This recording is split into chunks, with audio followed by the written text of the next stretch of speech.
En el video anterior les conté cómo la persona que abusó sexualmente de mí, luego a los 13 años quiso hacerse el amigo y tomar ventaja y provecho de la situación que yo estaba pasando con respecto a mi orientación sexual. En el video de hoy les voy a contar qué fue lo que pasó luego de que yo me diera cuenta de que había sufrido abuso sexual por parte de él. En el colegio, entre los 14, 15 años, yo empiezo a despertar el interés por la psicología. De alguna manera me empezó a llamar la atención y mi profesora de psicología en ese momento tuvo mucho que ver por la forma en la que ella daba la materia. Yo recuerdo que yo estaba segura de que yo quería estudiar psicología, de que yo quería ser psicólogo, porque me llamaba mucho la atención la conducta humana. Situaciones más, situaciones menos. En el año 2013 se me da la oportunidad de ir a estudiar psicología a Valencia, que es otra ciudad de Venezuela. A los 18 años empiezo a cursar la carrera y desde el principio me enamoro de mi carrera. Cuando cumplo 21 años, ya estando en el 6º semestre, se presentó una situación en la familia en la que una de mis primas menores estaba presentando regularmente infecciones urinarias. El médico le hace la sugerencia a su mamá de que hable con un psicólogo porque era una situación nada común. Es entonces cuando mi mamá se comunica conmigo para pedirme ayuda, única persona dentro de la familia cercana a la psicología, para hablar de la situación por la que estaba pasando mi prima. En ese momento ella me pone en contacto con su mamá, con la mamá de mi prima, y yo empiezo a indagar las cosas básicas dentro de lo que sería la exploración de lo que estaba pasando. Ella me empieza a comentar que sí, que tenía estas infecciones y me empieza a nombrar otras conductas nuevas que estaba presentando. Para contextualizar, su mamá tenía una nueva bebé. Durante el cambio de conducta estuvo también lo que fue el embarazo, lo que fue el nacimiento de la nueva bebé. Entonces eran cosas a tomar en cuenta para el cambio de conducta que había tenido mi prima. En ese momento en el que yo empiezo a indagar en los síntomas o en las conductas nuevas que estaba presentando ella, a mí se me prende la alarma y yo digo, oye, ella está presentando todas las características de una persona, de una niña que fue abusada. Yo esto se lo comento a mi mamá empieza a decirme, María Fernanda, pero ¿quién? O sea, si ella se la pasa en su casa con sus papás, ¿saben? Ese pensamiento de, a mí no me va a pasar, pero realmente sí puede pasar. Yo no sé, yo me convertí en una detective. Yo me propuse que yo iba a saber dónde había estado ella en el marco de tiempo exacto en el que había empezado a presentar este tipo de conducta.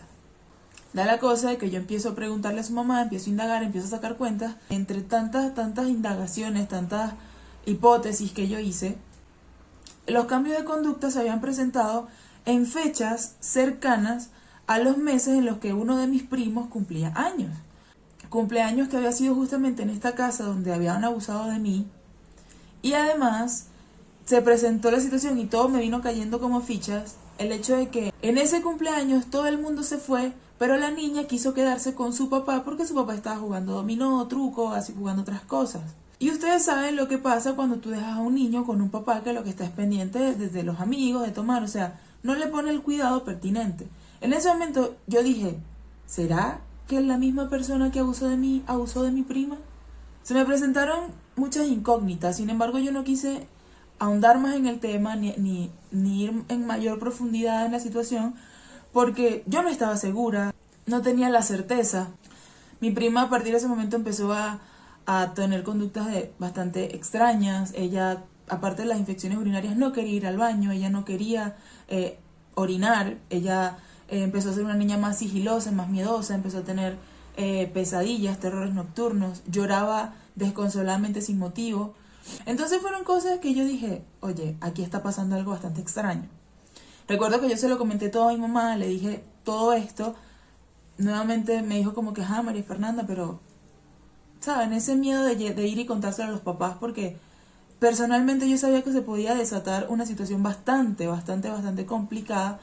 Y yo dije, no, o sea, yo la única sugerencia que les dije fue, tienen que llevarla a un psicólogo. En ese momento yo era estudiante de psicología y no podía hacer mucho más, solamente hacer una indagación, sacar hipótesis, conclusiones, conjeturas, y esa fue mi sugerencia. Llévenla a un psicólogo. Mientras tanto me tocó ver desde fuera toda la situación y sentir mucha frustración al respecto por sentirme de manos atadas y no poder hacer absolutamente nada.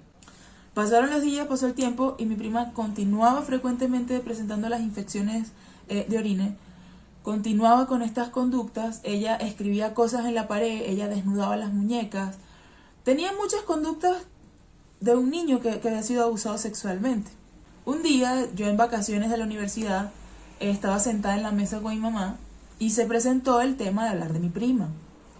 Yo le empiezo a comentar y le empiezo a decir con mucha seguridad, mamá, ella es una niña que presenta todas las características de una niña que fue abusada sexualmente. Ella me dice, María Fernanda, pero ¿por qué tú piensas eso?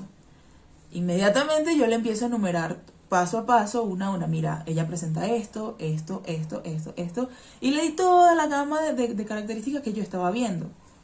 Ella en ese momento se detiene a pensar y me mira, me sonríe y me pregunta, María Fernanda, pero tú también hacías esas cosas.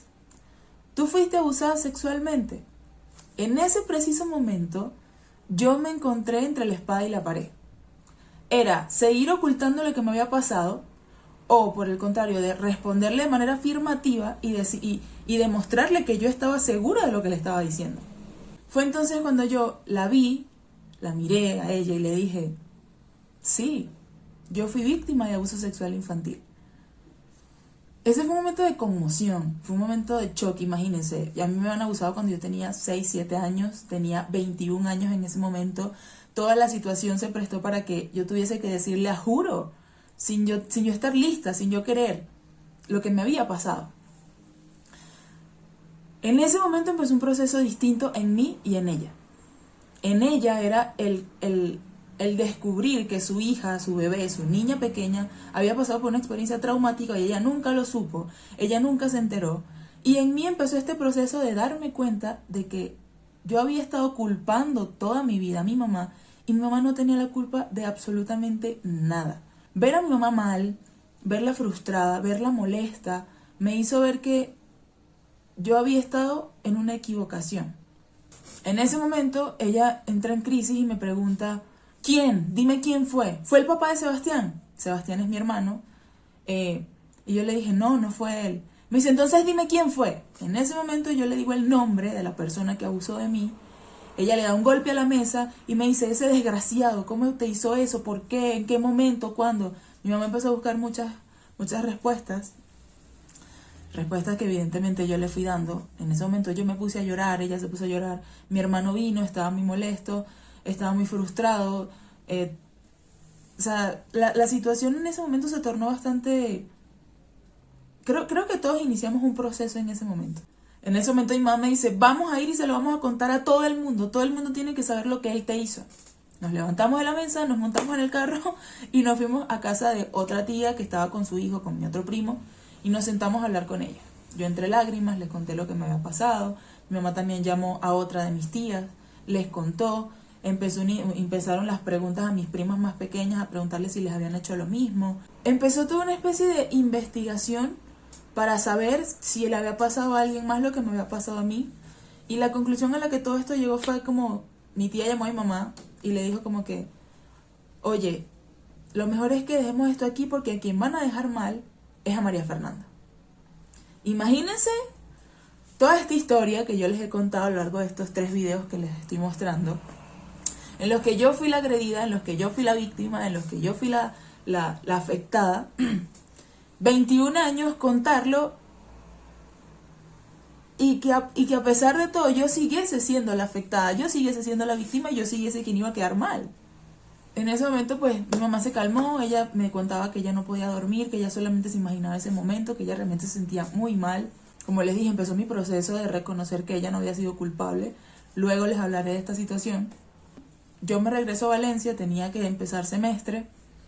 Y estando en Valencia, una noche me llama mi mamá. Yo estaba en el mueble, me llega la llamada, yo contesto.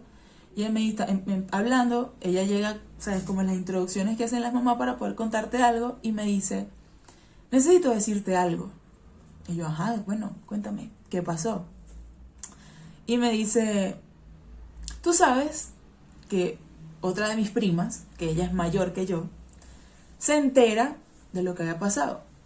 Me dijo, tu prima se enteró de lo que pasó. Y yo le dije, ajá, ¿y sabes lo que dijo? Y yo, pues, dime qué fue lo que dijo. Dijo que ella no creía que eso había pasado y que si eso pasó era porque tú lo habías provocado, era porque tú te la habías insinuado. Ustedes no tienen idea de la frustración que yo sentí en ese momento.